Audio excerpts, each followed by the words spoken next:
Good evening. The San Dimas City Council meeting will come to order for November 23rd. Pursuant to the July 17, 2021 order from the County of Los Angeles Department of Public Health, face masks must be worn by all persons regardless of vaccination status while in the council chambers. There will be a designated area in the lobby to accommodate members of the public who do not wish to be seated in the council chambers and desire to remain masked and socially distanced regardless of vaccination status.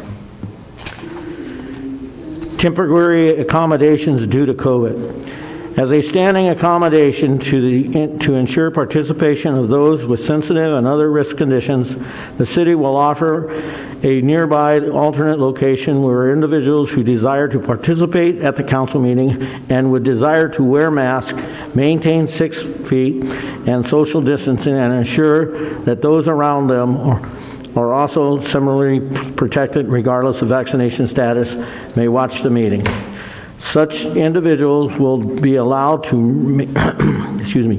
remain in that area only if they comply with the requirements. To participate in the oral communications, such individuals will be called, can proceed to the public speaking podium to address the City Council, and are able to return to the fully masked, socially distanced location with minimal exposure to any unmasked individuals. Please rise. I pledge allegiance to the flag of the United States of America and to the republic for which it stands, one nation, under God, indivisible, with liberty and justice for all.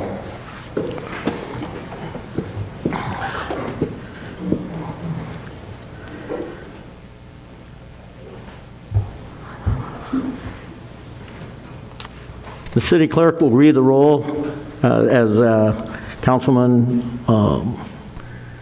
Weber is not here.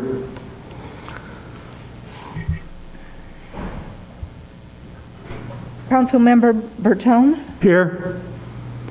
Councilmember Ebner. Here. Councilmember Viana. Here. Mayor Bedar.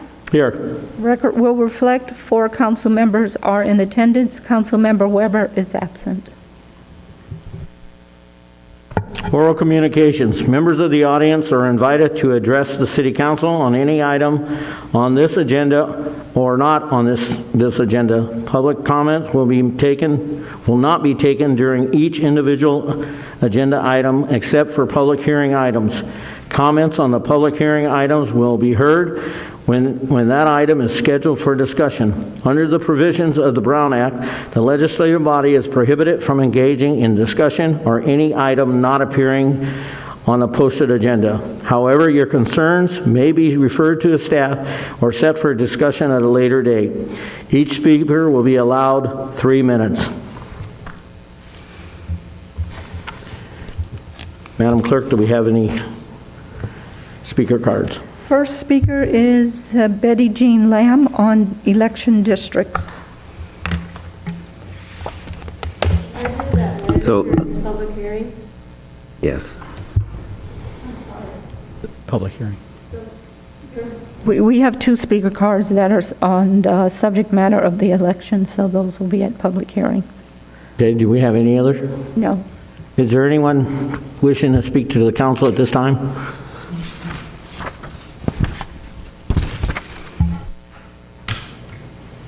Good evening, City Councilman and all the other people that are here tonight. I would like to thank our past mayor, Mayor Kurt Morris, for giving the walking tour for the Historical Society last month. It was absolutely great. We're going to do it again, and this month we'll have Dave Harbin giving our walking tour. This is a free walking tour historically of the historic buildings downtown San Dimas, and it will be on Saturday. It will be on Saturday, December 4th. That's the same day as our extravaganza going on. We'll have a lot going on that day. This is at 10 in the morning, the historical tour of downtown. And it starts at 10 o'clock at the Walker House. And Dave Harbin's giving the tour. He would like to know if people are coming and his phone number or you can call the Walker House. Dave's number is area code 951-990-3395. We just want to be sure people are coming. I know we do already have people coming, but thanks so much to past Mayor Morris for his wonderful job and a different spin on the history of San Dimas. Dave Harbin has a great history going on here in the city. So please join us, and it's a long day, so we start at 10 o'clock in the morning, meet on the veranda of the Walker House, and then later in the afternoon, the city is putting on the extravaganza and tree lighting. We've got a full day going on that day, so please join us to have a great, fun time. Thank you. Is there anyone else wishing to speak to the council?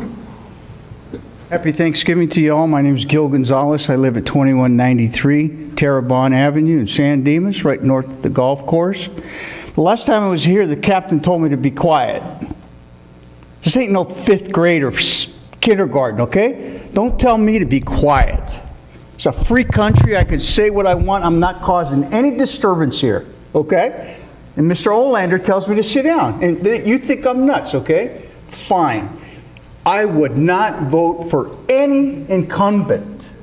Period. Period. All you do is create barriers, right? Think about it. District 4, District 3, whatever. You caused that. Because you do nothing to bring this community together, so now somebody's got to tell you to do it. Okay? Today I called over here at the City Hall. The city manager and the assistant city manager were not here. They were out to lunch. That's not the way you run a troop. I was in the Army. You were in the military, in the cop. I think there's 4 cops here. 1, 2, 3, and Eric was here. 4 cops. And you don't even follow the rules. You don't follow the rules because the federal law says that the flag has to be on your right. And it's over here on the left. It says you cannot use the American flag for any decorative purposes at all, for clothing or anything else. The American flag is worn by the military. You can't put it on the back of your truck. That's against the law. But hey, who cares about the laws? You know, we're the city of San Dimas. We do what we want. I would not vote for any incumbent in this place. We have a gentleman in this city that makes $161,000 a year. Okay? And he's not even up here. Plus, he gets 25% on top of that for benefits. Plus, he gets 111 hours of vacation on the very first year. Plus, if you're in for a certain number of years, every bye-week you get a pay. If I'm wrong, tell me I'm wrong. Okay? I don't understand what you guys are doing, but you are dividing this community. You're trying to make this thing about this amendment, these districts, Hispanic, Asian, whatever. That's a bunch of baloney. We're Americans. There's no color for me. Do you know where you came from? I know exactly where I came from. Exactly. Before 1852. I don't know if you can tell me that, or you could tell me that, but you guys think it's, everything is perfect, huh? There's a guy up in my house, you know him, Albert. He put a big old tennis court in there. Lights flash down. The CC&Rs for us says you can't do it, but you gave him the approval to do it. You know, what is with you guys? Are you prejudiced or something? You don't like people that aren't white? Look at how many white people have been up here. I'm white. 65% Iberian Peninsula. And I don't like the idea of you, which is okay with you and everybody else up here, that you go out and talk to somebody, Mr. Max, the Mexican joint up there that you want to put in, comes and asks you to do something, and you don't talk to him. You should talk to him. Hey, why don't you call this Max guy? No, you walk and you go back over there and talk to the planning guy. That ain't right. Mayor, point of order. Speaker's time has expired. Thank you. I appreciate that. Happy holiday. I don't like the idea that there's nobody here when I call. Don't vote for any incumbent. Hey, Lou. Yeah, you don't like to hear talk, huh? Okay, good. All right, is there anyone else who needs to speak to the council? Seeing none, we'll move on to the consent calendar. I move the consent calendar. I would just ask, I'm okay with approving it, and we'll second the motion. If staff could give just an overview of item number 7, specifically to the second track, the Metrolink dual track project after we vote, or they could do it now, either way. I had a question, too, on the minutes. Okay, you want to go ahead and handle the minutes issue first? It's just a question. I'm not going to vote against it or anything like that. But so we're approving the action minutes for November 9th, and one of the items on that agenda was a public hearing regarding the district maps. And I thought we might have talked about listing the names of the speakers, and I didn't see that, so I was just wondering where the public can find that.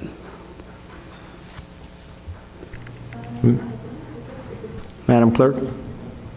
If it's not there, it was just accidentally omitted, and we can revise them to reflect Okay. the names of the speakers and how they spoke in opposition or support of. I appreciate that. I think that's a good way of handling it. Do we want to then just wait till those names are on the list before we approve those minutes of November 9th? I would think that would be appropriate. Okay, so So we're going to actually pull item 2. All right.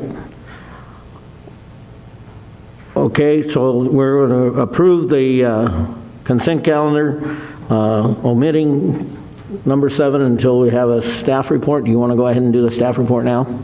Yeah, go please.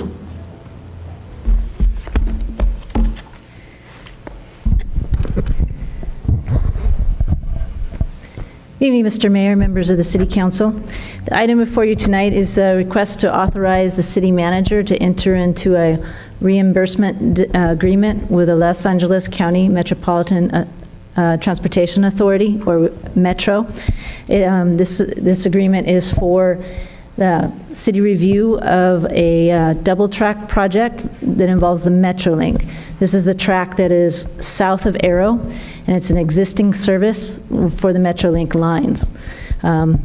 This project is in development stages, in the design stage. From 2015 to 2017, it went to 30% design. They had several public outreach events at that time.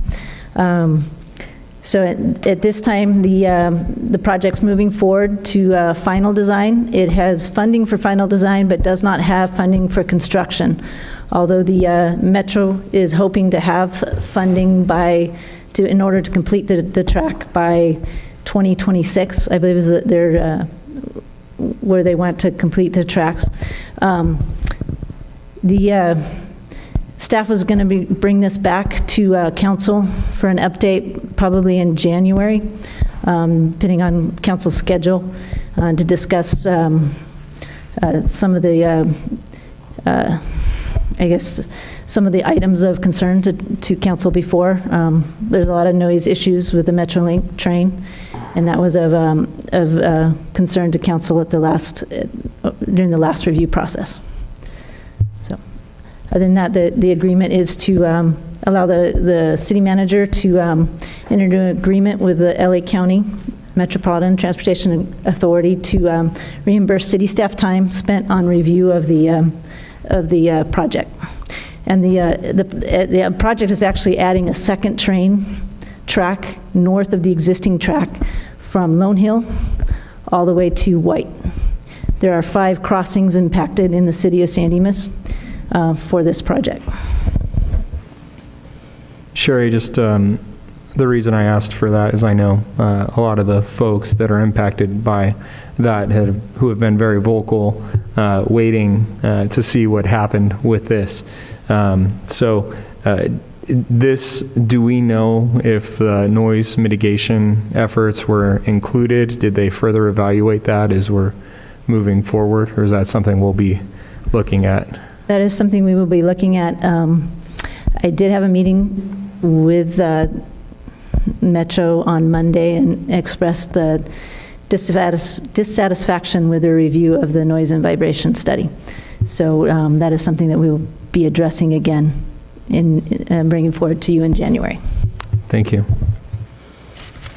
Any further questions of staff, city manager? I'd just like to highlight that when we've entered into agreements with some of the transit agencies, some of the jurisdictions in the case of the Gold Line had accepted incurring costs associated with planning and engineering and plan checks at sole cost of the cities.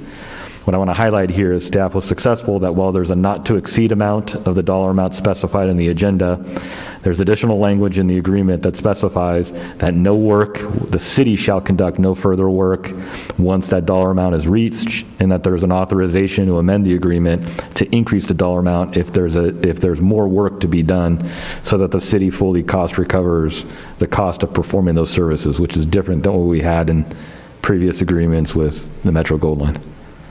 So that's a good thing for the city. Thank you. Any further questions of Sherry? Thank you. Okay, we have a motion. So moved. Second. Okay. Prior to taking a vote, we're going to have a second reading of the adoption of ordinance 1291.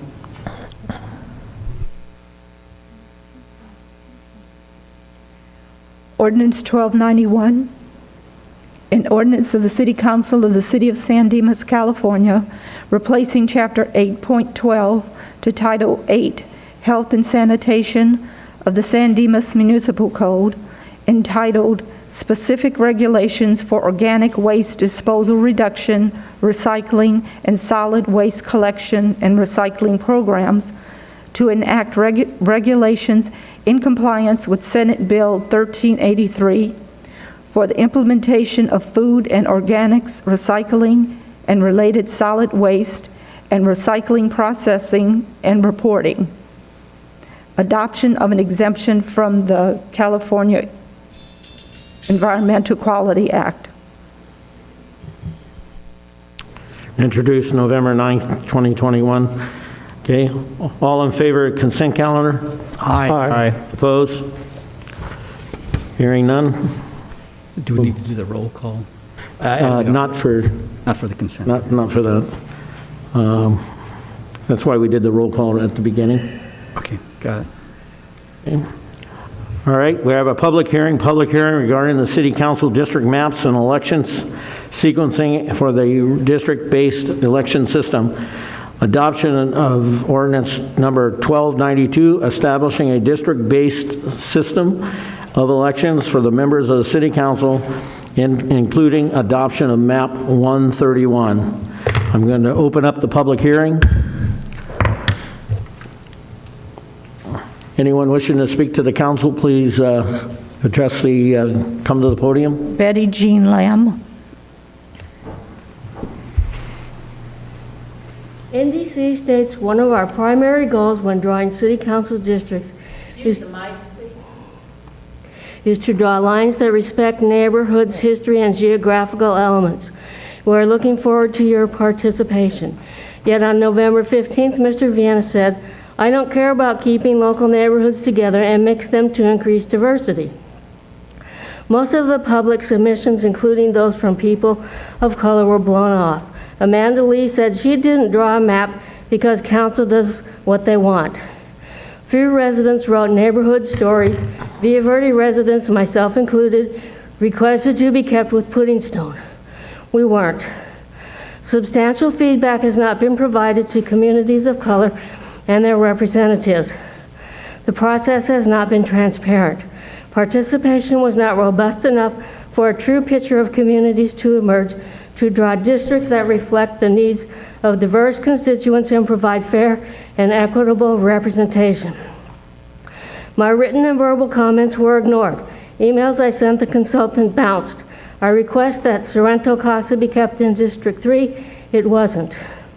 The idea behind districts is to group neighborhoods together with similar legislative concerns that might benefit from cohesive representation. A Hispanic majority-minority district cannot be drawn in San Dimas, but minority coalition districts can. San Dimas is diverse. 3 coalition districts have easily been drawn. Mixing via odd-shaped districts, tacking, or fracturing aren't needed except to jerry-rig for political purposes. The town core is divided. 80% of the historic buildings in District 1, 20% in District 4. Walnut Creek and Villa Verde are split in half. 20 to 50% isn't minimal. Significant natural geography was ignored. Walnut Creek Canyon from Reeder to Tanglewood divides Villa Verde from the rest of San Dimas. Distinct north and south rims are separated by water. I believe no connecting bridge exists in the district.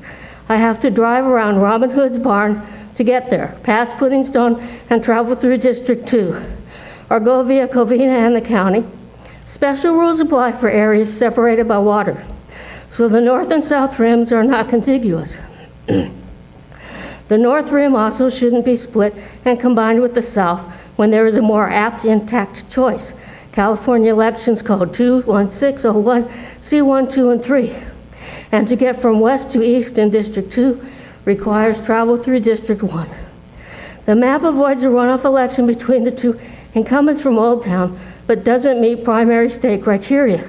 And I request Res 1292 be rejected for map 105, or one that meets all criteria. Thank you. Good night. Thank you. David Estrada.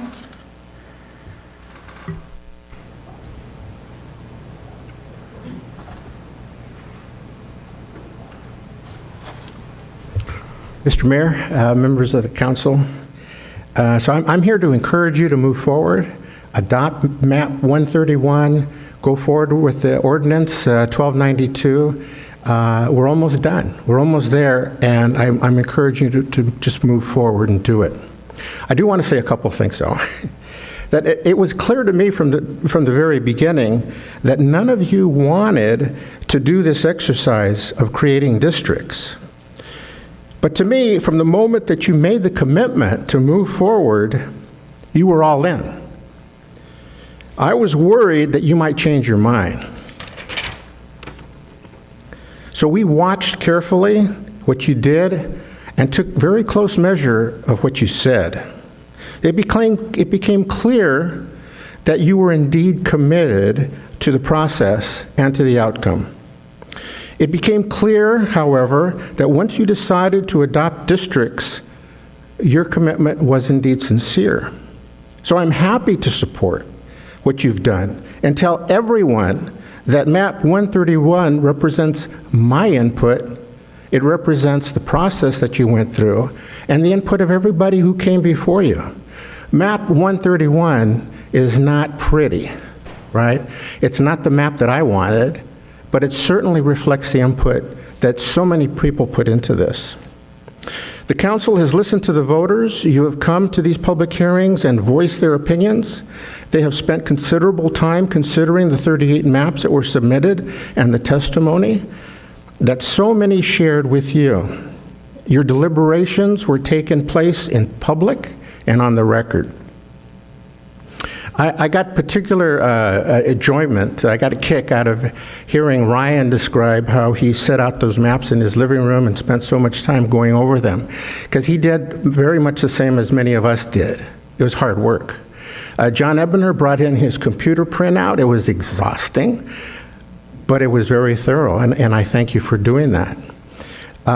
Councilman Weber and Dennis, their comments, what they told us about what they read indicated a great deal of time and commitment that you took in reviewing the maps and giving it careful consideration. And Mr. Mayor, I want to point out that in my observation, you kept us all in line. You kept us moving forward. And it was through your leadership that I believe we kept kind of a lid on things. I had the opportunity to see other cities and other areas of the county take these deliberations, and it was amazing to me how angry people were. There was so much resistance to moving forward to doing redistricting and doing districting. But it was clear to me that once you guys made the commitment to do that and the mayor set the tone, to me, I think we had a pretty smooth process. It wasn't pretty. I think mistakes were made. But I think MAP 131 and the ordinance, it's time to be adopted. It's time to move forward. I'm looking forward to next year's election. I want to thank my friends and family who joined with me. Rose Calderon, his wife, their son, Jose Luis Calderon, came and gave testimony last time, and you guys took note of that, and we appreciate it. James Shirley and the NAACP, as well, of course, as LULAC, the Latino Roundtable, and MALDEF. All these people and these organizations came together to look at what you did, and I think I can say that we have their support in urging you to move forward. I made new friends, Karen Bridgewater and Amanda Lee, among others. And I want to take note, of course, that Margie Green has been here all the time and participated as well. So thank you all for what you've done. It's time to move forward. Let's do it. Thank you. Thank you, sir. Mayor, those are all the speaker cards that have been turned in. Is there anyone in the audience who would like to address the council at this time? Seeing none, we'll close the public hearing.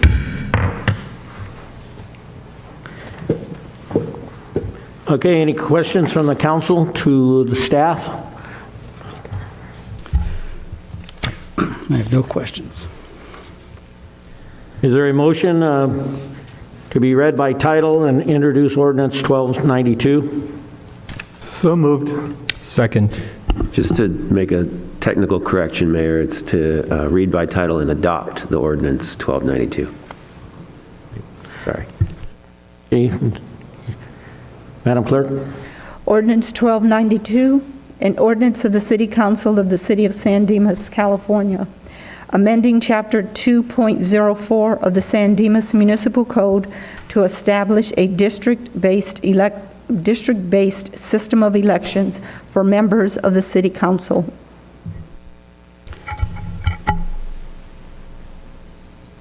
Quick comment, Mr. Mayor? Yes, sir. So I am going to vote in favor of the adoption of the ordinance. Map 131 was not my favorite map. As I was just telling somebody in the audience, looking at all the maps, I don't think there was one perfect map is the way I would boil it down. But 131 accomplishes a number of goals, and I'll be happy to vote in favor of it, and looking forward to how this all plays out in the next few elections. Super. Is this motion going to cover the sequencing? Yes, this motion does cover the sequencing. We have inserted that into the ordinance in section 4. It says districts 2 and 4 will be at the 2022 election and every 4 years thereafter, and districts 1 and 3 will be at the 2024 election and every 4 years thereafter. Thank you. Any other questions at this time? Okay, we have a motion and a second. All in favor? Aye. Opposed? Okay, do we need a roll call vote on this? No, we do not. That's acceptable. I'd just like to make a statement, if I may. Sure. I would like to thank the public for their input, and Mr. Calderon and David Estrada for their positive input, and especially David's positive statements tonight. I think that something good will come by this, and I think you're right, John, that there was no perfect map, and I think this will serve their purpose as well as everyone's purpose. So thank you to the public and my fellow council members. I too will echo John and Dennis's comments that I think the process was as smooth as it could be, and I agree with Mr. Estrada that you know it was a little clunky technology-wise, but it's all right. We made it, so give you a pass on that, I guess.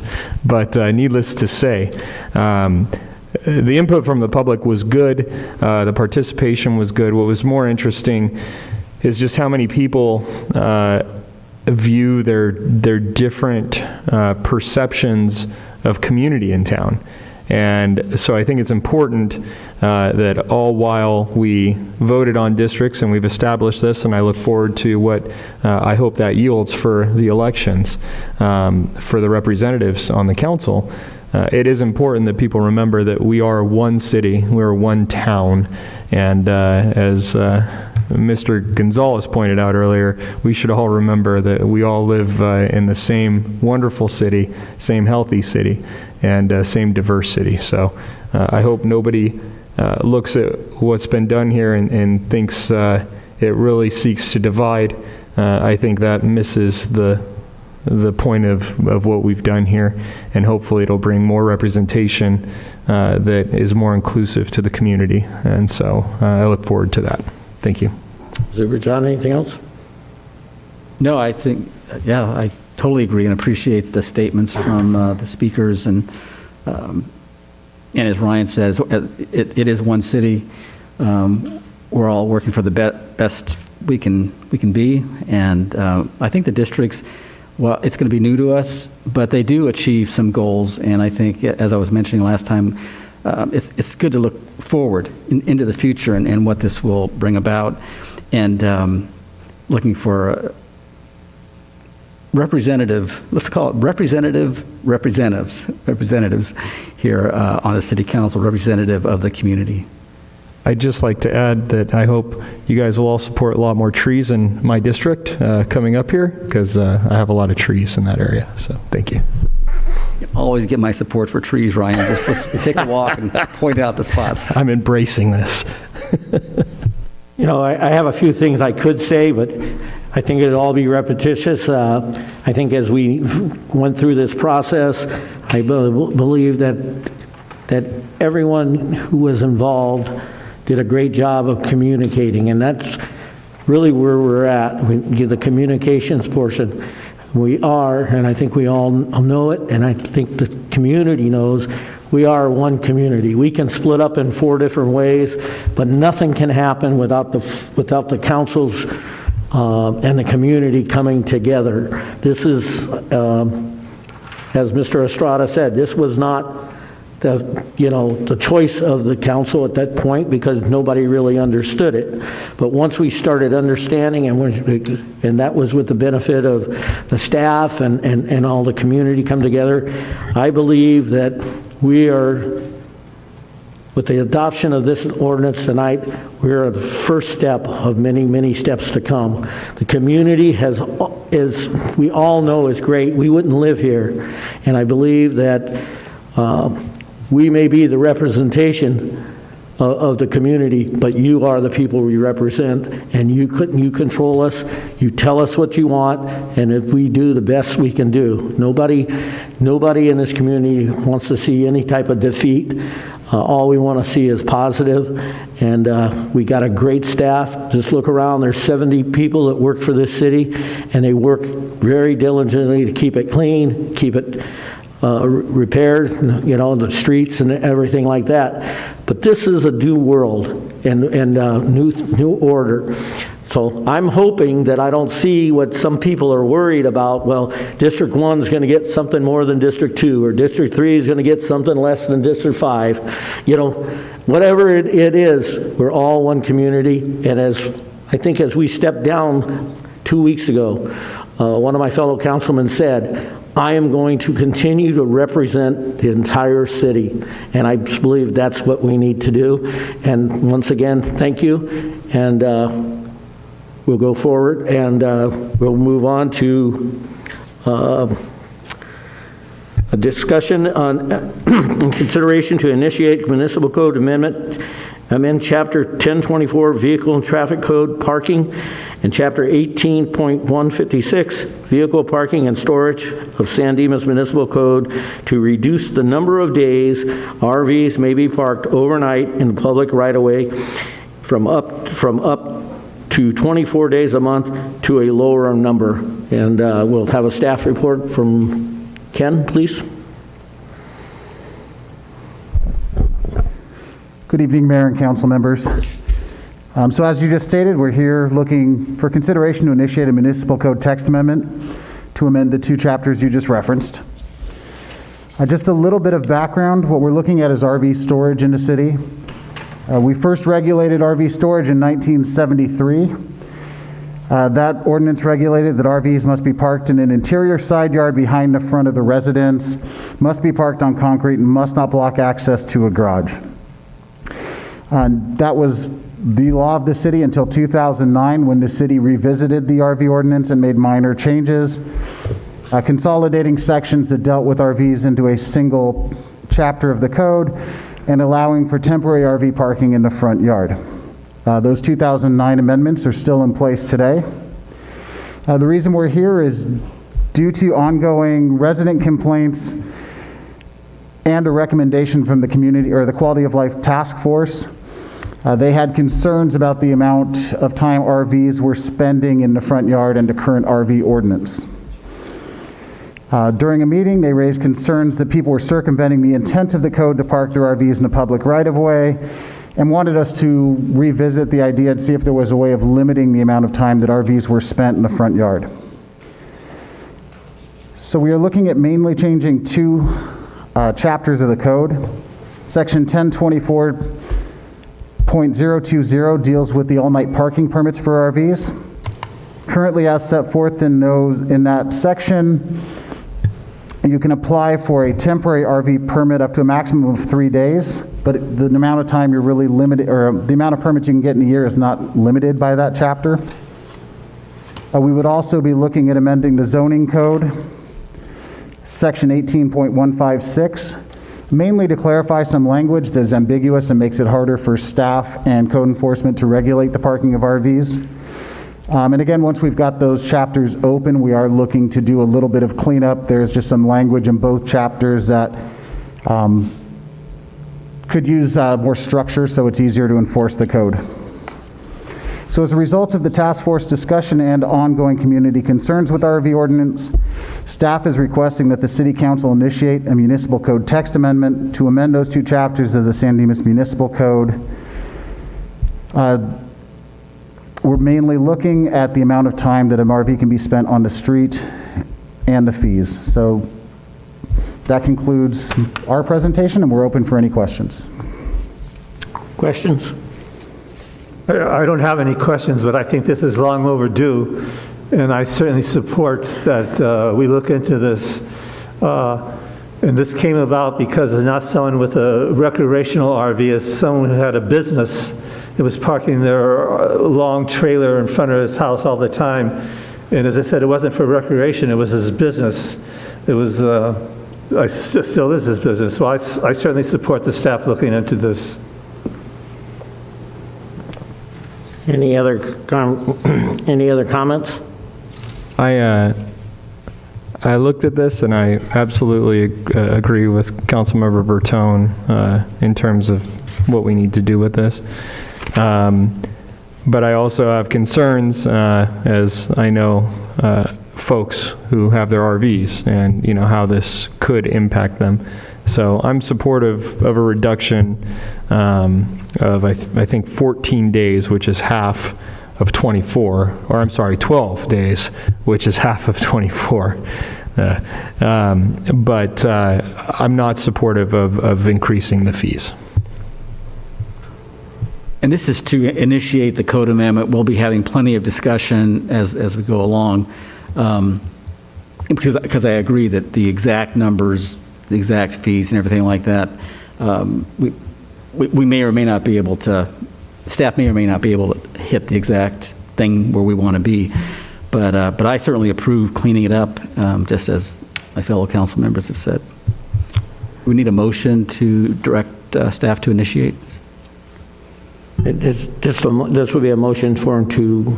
So I'll make a motion to, that we ask staff to initiate a municipal code text amendment to amend the chapters and dealing with RVs. Last time we did this, it opened a can of worms, but I will second that. Okay, any further discussion? I too will echo Councilman Vienna's concern about, I could support 12. I don't think I could support more. I think 12 is a good number. And I definitely have no intent on my side to vote to raise the rate. So wait to hear what you have, but I'm saying right now, I'm not in favor of us passing that burden on. We'll have to figure out how to manage it. You know, that there's an idea that it's going to cost us more to enforce it, but I think that we need to look at how we do business. You have a very small section of the community that have these motorhomes, and these are issues. And we keep looking at different parking ideas, you know, and I understand that the permit parking issues is now more cumbersome. We made a process to try to make it easier, but we have now created an enforcement issue that we've never had really before. So at this time, I'm going to call for a vote. All in favor? Aye. Opposed? Hearing none, motion carries 4-0. I'd like to thank the city manager for bringing this before his task force. Thank you very much. Was this something that came out of the task force?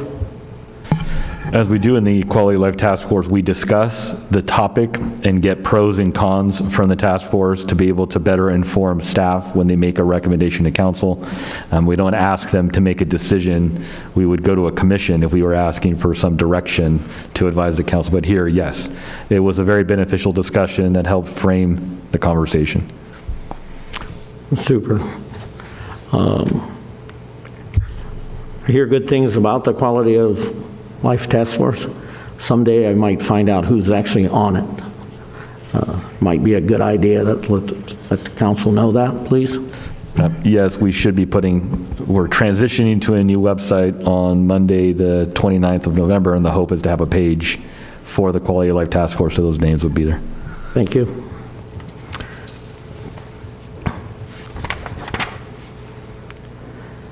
Okay, we'll move on to approve a request for change order of SS Construction for construction contract 2021-1, Northern Foothills Trails Restoration, in the amount not to exceed $35,850 to restore the trail to its original condition and to install temporary erosion control measures until such time as a future redesign is proposed for the future city council action.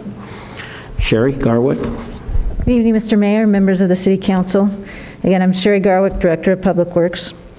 Tonight, staff is requesting council consideration to authorize a change order in the amount of $35,850 to construction contract 2020-01 Northern Foothills Trail Project. This amount would come from grant funds and development funds allocated to the trail development. The Northern Foothills Trail Project has been in development for many years.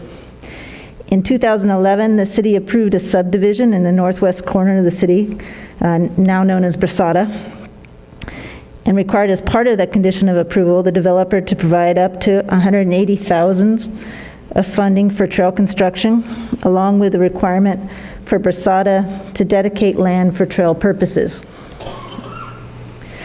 From 2015 to 2017, the city also applied for grant monies to augment these funds. And in 2017, the city received a Habitat Conservation Fund grant for $150,000 to complete the trail system. These two funding sources combined to provide $330,000 for the Northern Foothills Trail Project.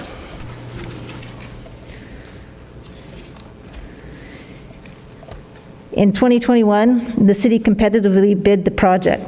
Construction contract 2021-01 Northern Foothills Trail Project was awarded to FS Construction to complete the trails for a construction cost of $204,210. The total project costs include this construction amount as well as engineering and clearing and grubbing, and together this forms the total project budget of $259,000 $85. When complete, the project will bring over a mile of new multi-purpose trails and provide additional connectivity to existing trails in the northern foothills. The aerial on the screen shows the trail concept. The dashed lines show trails proposed to be built with solid green lines showing the existing trails. To orient you on the aerial, Foothill Boulevard runs on the bottom of the page. Brasada Development is in the yellow up here, and then Horse Thief Canyon Park is on the right side of the aerial. There are 4 sections of trails to be built with this project. The first section is up here, is a county section. There's a section of trail here on the South 40. There's also the Upper Plateau Trail, and then there's the 4th section is actually the Switchback Trail, and this is the section they're talking about tonight. It's circled in purple.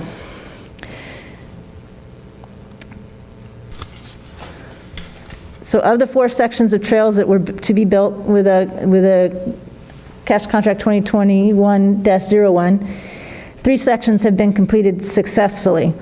The intent behind the trail was to follow existing paths that have been carved into the foothills by hikers and equestrians, and to make those trails wider and more formal. As I said, the first 3 sections of the trails have been completed successfully. This 4th section down here is extremely steep and is known as the switchback section of the trail. This trail section has a 42% slope, which goes 180 feet rise over 433 feet horizontal distance. So it's extremely steep. The original intent was to follow the ridge line, but to reduce the steepness of the trail by creating switchbacks along that roughly followed the ridge line.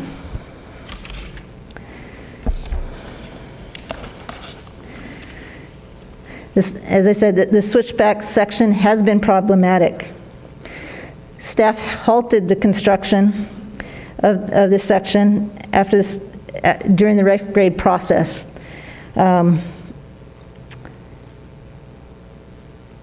As constructed right now, they are, as I said, mentioned in the rough grade condition, and that's why you see it looks like a construction project along the ridge line. That is because the section has been stopped in construction. Staff halted it because the trail did provide access to hikers, but the city could not get its maintenance vehicles up and down the switchbacks, so it was problematic. Also, equestrian access to this area was difficult. Based on these deficiencies, staff recommends that this area be restored to its natural condition and that trail be redesigned with a different layout.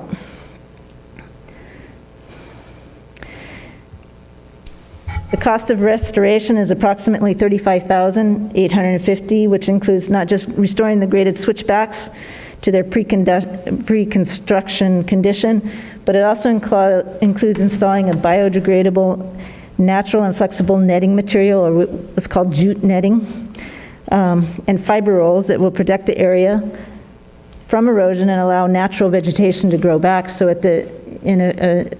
over time you will not be able to see that there was construction on this slope. If the change order request of $35,850 is approved, the project total would be $294,935 of the $330,000 grant and development funds allocated for the project. There will be additional costs to redesign this section of trail, which will require a more detailed design. An estimate for this work will be provided to the council at a point in the near future.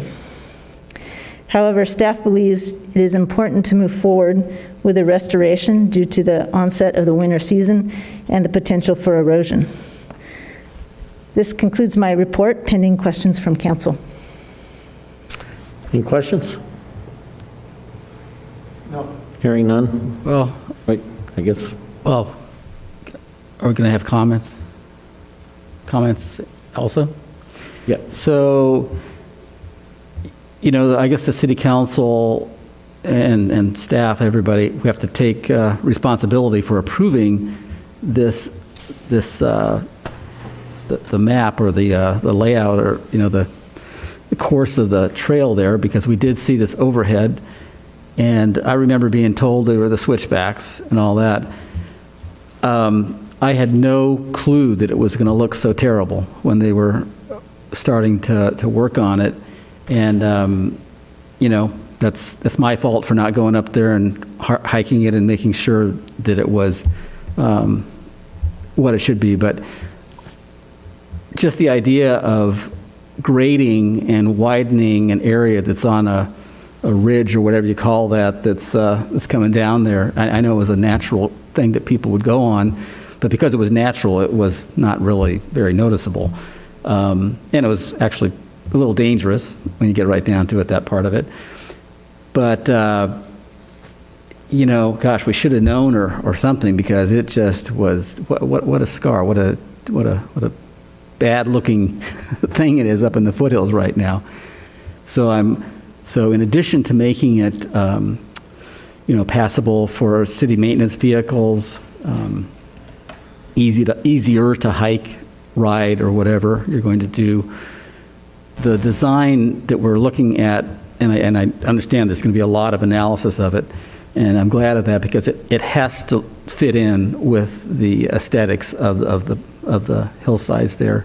And so it's a tall order, I think, but got a lot of complaints about this, and it's just, I mean, if you get a view of the hill at that point, it's like, wow, what happened there? Somebody, mining for something or what? Because it's just something. I agree with John. I, at great risk, I'm going to say that my parents lit me up about this, and they said, what in the heck is going on up there? And then I think this predated me on council. I'm not sure. I don't recall being around when this was discussed. So I said, I have no clue. And then I went and I saw the fencing start to go up, and then went, And yeah, that's all there is to say about it. So let's fix it. Yeah. Dennis? Okay.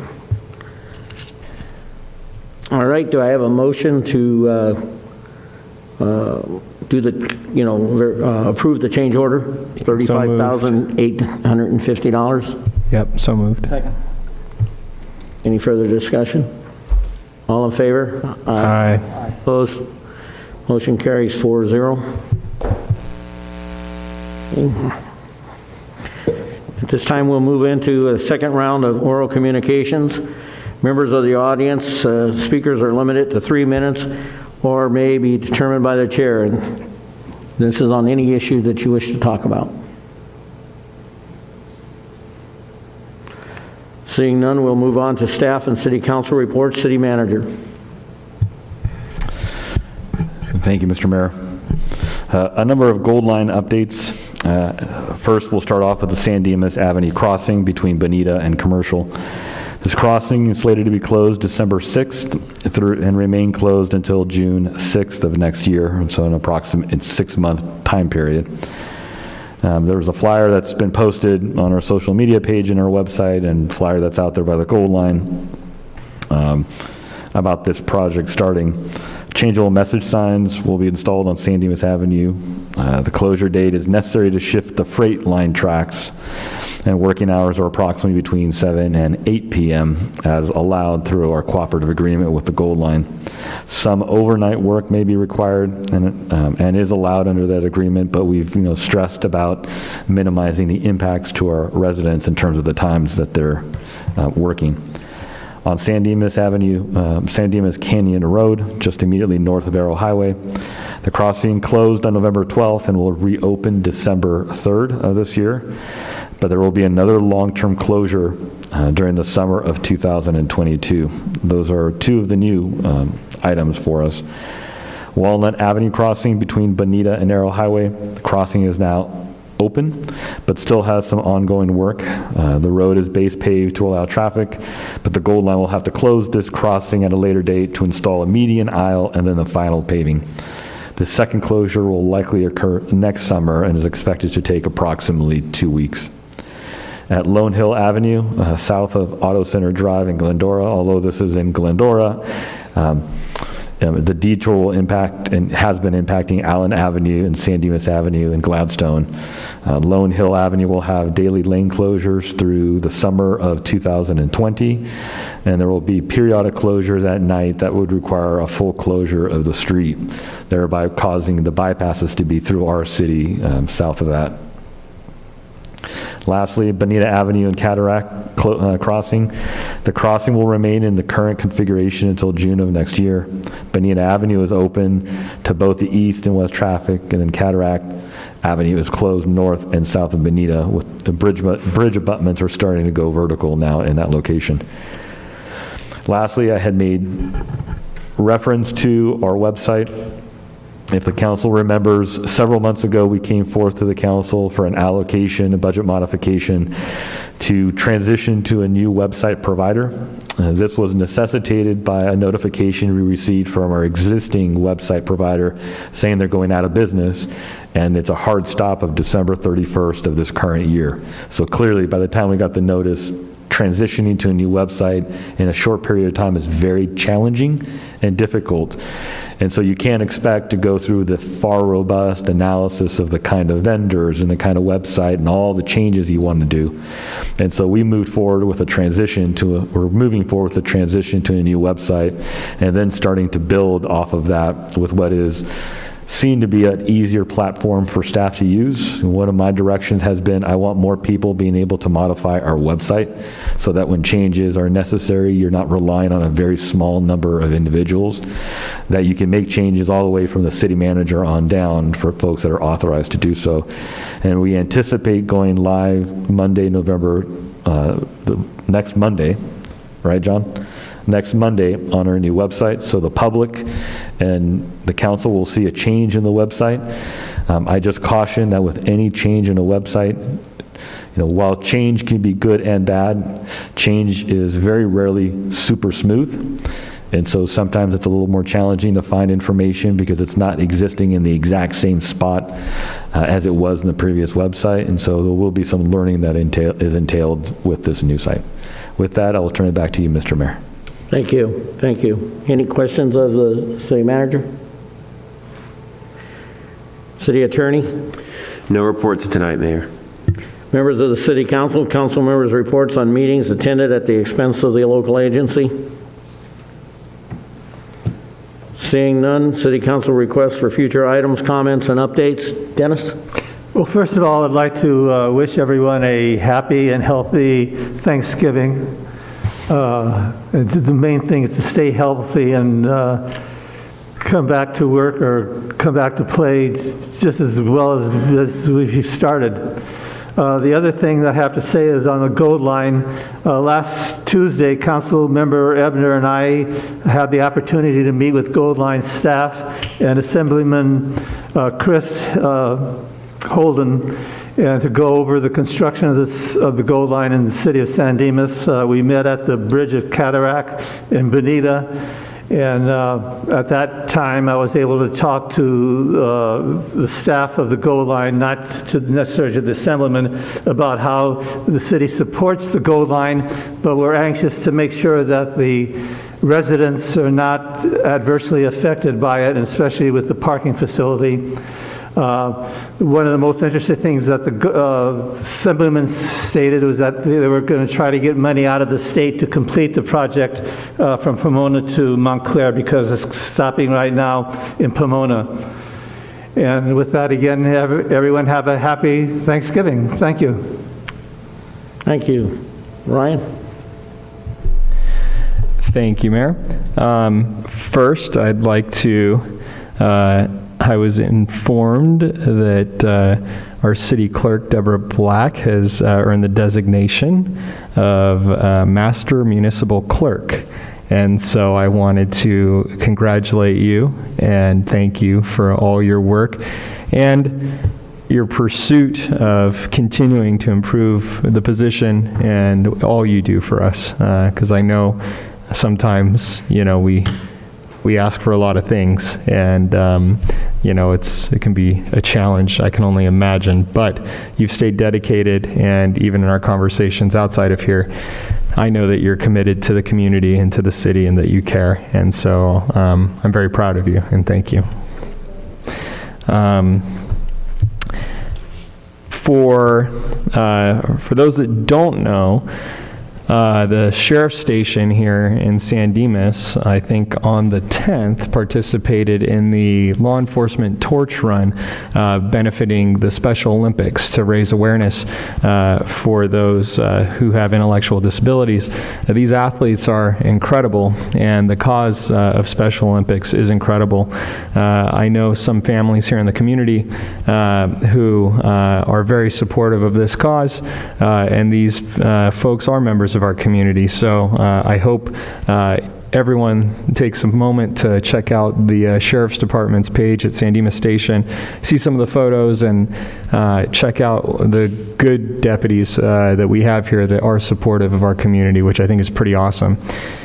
Unfortunately, earlier, last month in October, my vehicle was hit and subsequently became a victim of a hit and run. And somebody took off, and a deputy from the station responded and took the report, did a lot of follow-up in the normal course and scope of what she does. Deputy Gasparian, who some may know, she is very passionate about traffic. And so she came and did a very thorough investigation and went and, found camera footage of this whole thing, and I thought it was just going to be a unknown, no suspect information, and she identified the suspect pursuant to her investigation. I point that out to say that we really do have some good quality personnel, I think, working the community here. Deputy Martin, Gasparian, Rojas, Rodriguez, some of these to name a few, and I think they do really good work. So during this holiday season, during Thanksgiving, they will be working. So will our firefighters, as many of you know. So if you have some time or you see them, definitely thank them for their service as they're out serving our community away from their families as we celebrate here. One last thing.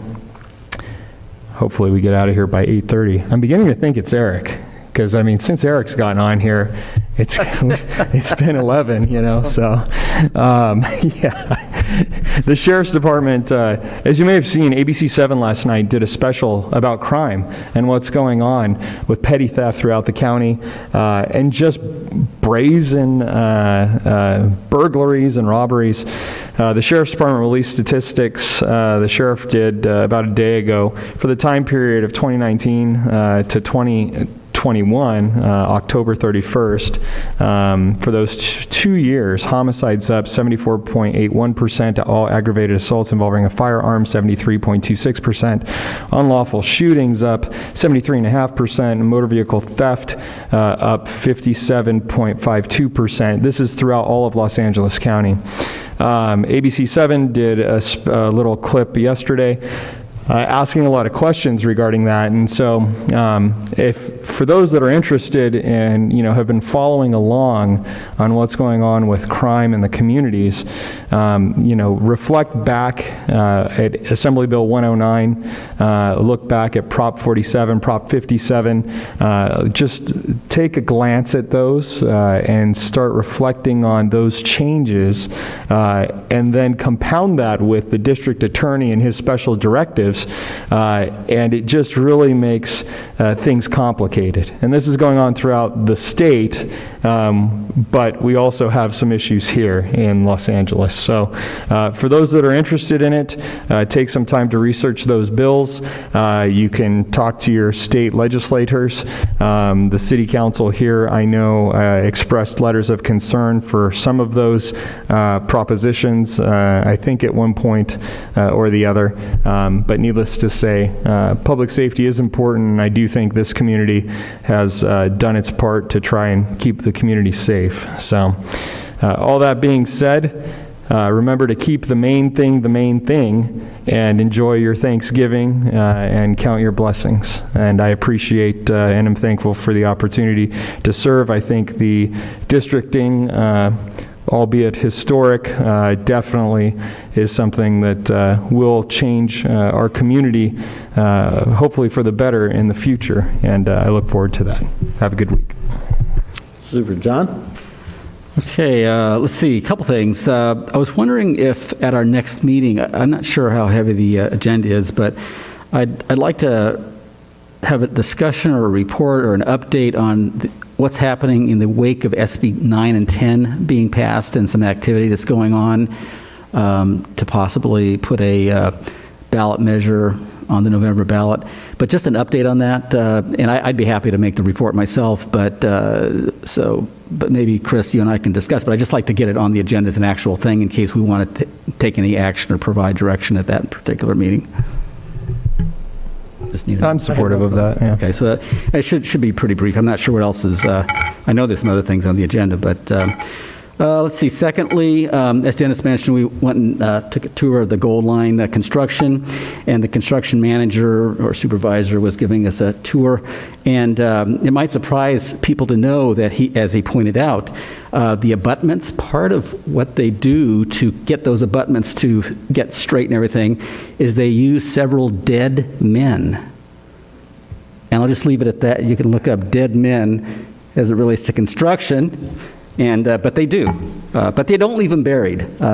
Just to say, they do take them out before they pour the final concrete. Okay. Sherry's nodding her head, but take a look at that. Since I learned about that several years ago, that was pretty fun. Lastly, speaking about fun, I just wanted to mention that the holiday extravaganza is coming up Saturday after next on December 4th. I'm not exactly sure of the time. I know there's a parade at 5. The whole thing goes till 9. There might be some crafts and things beforehand, but there's lots of food and fun. There's a beer garden.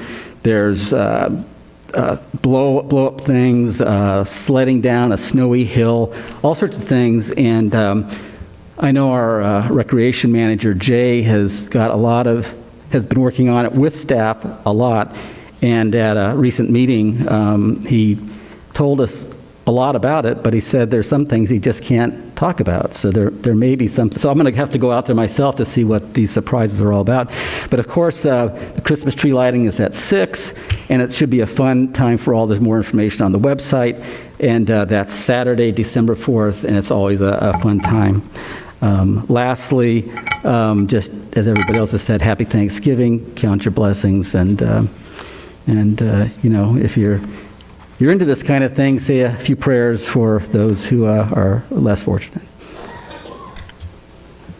Thank you, John.